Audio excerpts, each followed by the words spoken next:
juga tuh ngalamin perubahan kayak begini ya. Yes. Dan selanjutnya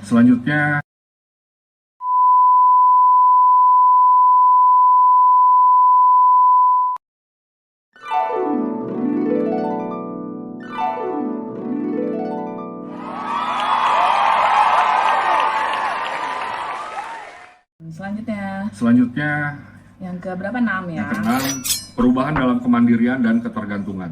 Nah, ini juga sih.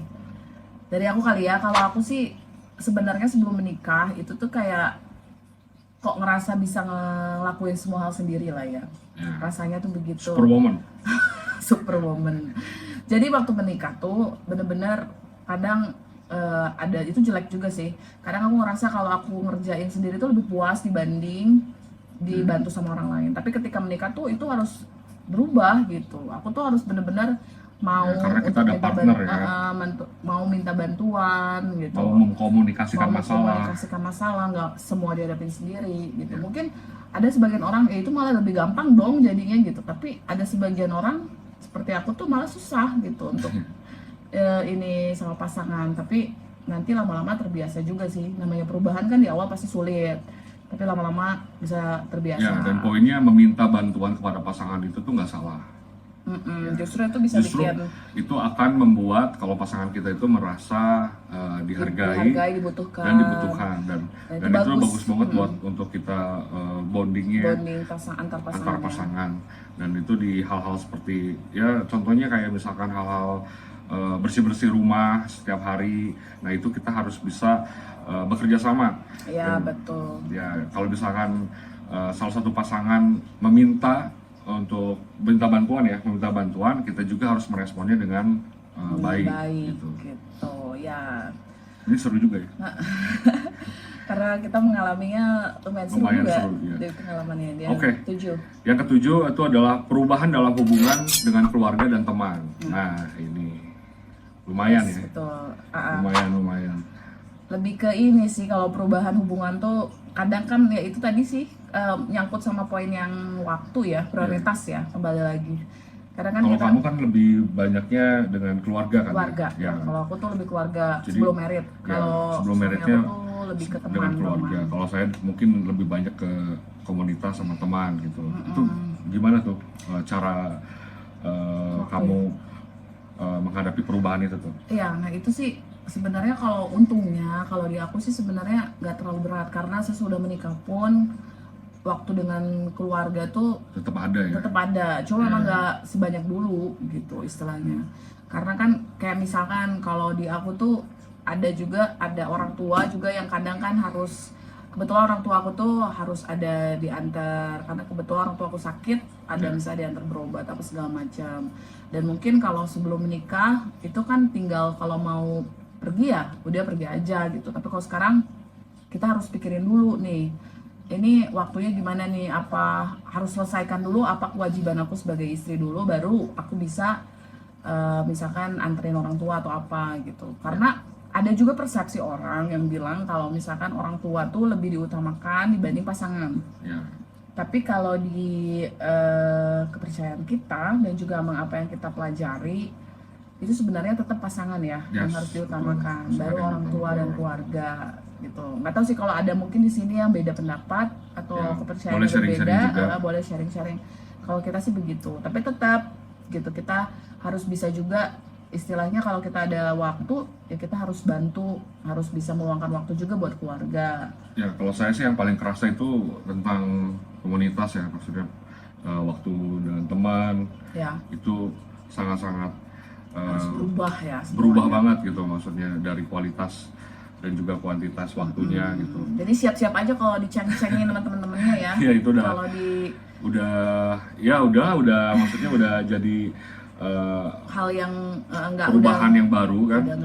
Dan semoga mengerti teman-teman yang lain juga, karena kalau untuk yang saya alamin, kalau dulu mungkin teman kita banyak, tapi seiring bertambahnya umur dan kita sudah masuk di fase pernikahan, pasti circle-nya akan mengerucut gitu maksudnya.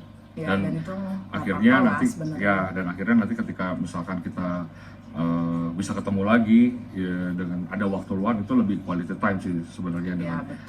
Dan yang pertemanan yang yang baik itu yang tetap akan menganggap kita seperti teman selayaknya gitu maksudnya. Abadi. Ya betul. Dan walaupun jatuhnya nggak banyak ya nggak apa-apa, tapi kita jadinya satu Ada circle kualitas ya. dan bisa saling sharing juga untuk masalah rumah tangga. Iya. Karena saya termasuk yang lumayan baru juga untuk masuk di dalam rumah tangga. Kalau teman-teman yang lain itu udah Jadi banyak dapat pelajaran juga Ya. ya dari yang sudah lebih berpengalaman. sudah lebih dulu berumah tangga, jadi Ya, saya betul. bisa banyak dapat Insight lah ya. insight dari mereka. Ya, Keren banget. mungkin yang terakhir ya? Ya, ini yang udah terakhir. 7 ya, sekarang 8. Yang ke-8 itu adalah ya balik lagi. Ini yang seru juga, perubahan dalam seksualitas dan keintiman. Kenapa selalu seru sih? Ya karena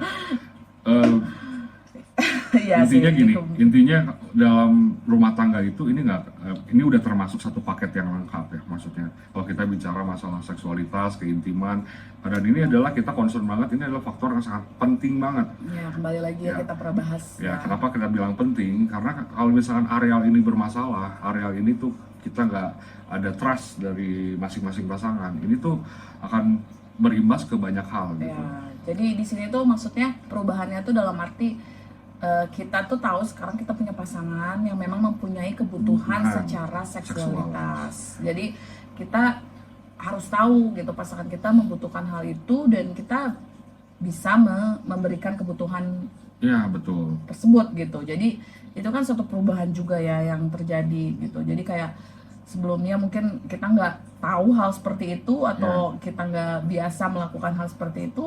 Pas ketika menikah ya pastinya kita harus sadar kalau itu suatu kebutuhan yang penting buat pasangan kita dan kita harus berusaha untuk memenuhi kebutuhan itu sebagai suami atau istri. Ya, dan cara paling efisiennya itu adalah kita bertanya sama pasangan. Iya, betul. Tentang masalah ini kita bertanya seperti apa pandangannya terhadap hubungan intim, terus juga apa sih yang bisa kita apa yang diharapkan, apa yang bisa kita bangun ya, gitu. betul. Nah, setelah akhirnya ketika itu jadi satu kita udah dapat feel-nya masing-masing, tentunya itu akan jadi perekat ya untuk dalam setiap hubungan dalam setiap hubungan pernikahan. Iya, betul. Ya, pastinya juga teman-teman pasti punya cerita yang seru-seru pasti.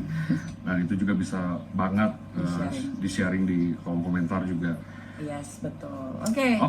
Udah Itu dia tadi udah 8 hal yang berubah ya, Jadi yang kita alamin. Tadi yang kita bilang mungkin buat yang baru mau menikah atau yang baru menjalani pernikahan. Ya, yang belum punya anak juga ya.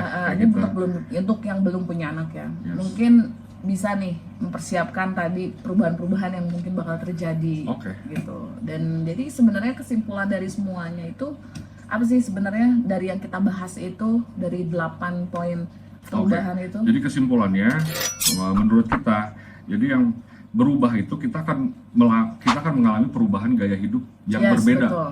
Pastinya setelah jadi kayak keseluruhan gaya hidup kita tuh bisa berubah. Ya, dari pola pikir, ya kan, dari kebiasaan, dari cara kita menghabiskan waktu. Tapi di balik itu juga kita juga tuh harus tetap bisa peduli sama diri kita sendiri. Ya, betul. Jangan sampai banyak kejadian setelah menikah tuh kita malah jadi stres ya, karena atau anxiety ya kalau zaman sekarang. Karena harus ngerjain ini. Karena kita kayak mungkin mengalami banyak perubahan yang tadi kita bilang mungkin hanya 8, tapi sebenarnya mungkin lebih banyak lagi. Yang kita nggak tahu atau kita nggak sadari. Dan itu mengalami banyak perubahan itu pastinya menguras energi ya, dan bisa bikin kesehatan mental kita menurun. Nah, itu dia bahayanya. Jadi lebih baik. Jadi kita perlu banget tetap me time ya. Me time kalau menurut kita. Ada me time-nya. Me time-nya tuh istilahnya tergantung individunya ya. Me time itu kan waktu kita untuk meluangkan waktu untuk diri sendiri gitu. Walaupun kita sudah menikah, kita tetap satu individu yang membutuhkan me time menurut kita ya. Contohnya kalau aku sih me time-nya istri adalah kalau aku sih nonton Netflix ya, nggak harus ke bioskop. Tapi ke bioskop lebih senang sebenarnya. Tapi kalau ke bioskop sendiri sih aku nggak suka. Jadi kalau sendiri nonton Netflix di rumah itu me time aku. Kalau me time kamu apa sih? Tidur ya. Tidur. Tidur tuh adalah salah satu cara untuk merefresh energi. Ya, beda-beda kan setiap orang. Nah, Aku juga sih kadang tidur juga sih.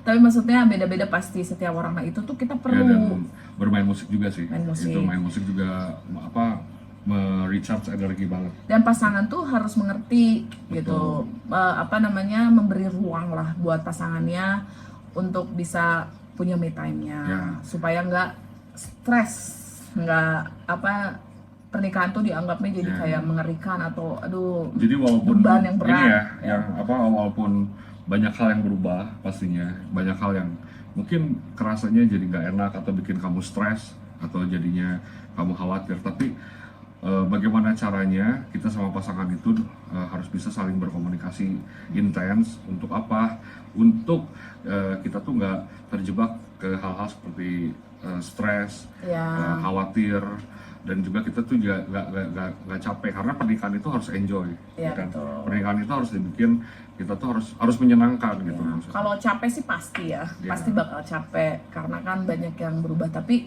kalau kita bisa istilah komunikasikan apa segala macam, saling mengerti, itu kita bisa lebih atur lagi segala sesuatunya tuh nggak menjadi sesuatu hal yang begitu berat gitu Bukan beban buat kita. ya. Tapi tanggung jawab, kesadaran Diri. tentang karena kita udah menikah, jadi kita punya tanggung jawab dan kita berperan masing-masing sesuai dengan perannya. Ya karena ketika kita sudah menikah ya kita udah bukan dua orang lagi tapi kita jadi satu gitu. Oke. Itu aja paling kesimpulannya yang bisa kita sharing juga. Mudah-mudahan video ini bermanfaat Ya, ya betul. buat teman-teman yang tadi aku bilang yang baru mau menikah atau yang sudah menikah juga, untuk siap menghadapi perubahan-perubahan apapun, karena di dalam hidup tuh pasti ada perubahan-perubahan. Tapi perubahan-perubahan itu kita percaya aja itu untuk menjadi kita lebih naik level lagi, lebih baik. Ya, Jadi dari yang single ke pernikahan tuh pasti levelnya naik lagi. Nanti mungkin ketika punya anak beda lagi dan itu akan naik lagi level ya. Dan semoga bermanfaat. Semoga bermanfaat. Video kali ini Yes. teman-teman juga bisa sharing Apa yang dialamin juga. mungkin ada yang sama dengan apa yang kita alami. Ya. Dan kalau kalian suka, jangan lupa klik like video ini dan juga subscribe dan nyalain juga ya lonceng notifikasinya, Yes, supaya nanti supaya- kalau kita bikin video baru lagi Nggak ketinggalan. nggak ketinggalan.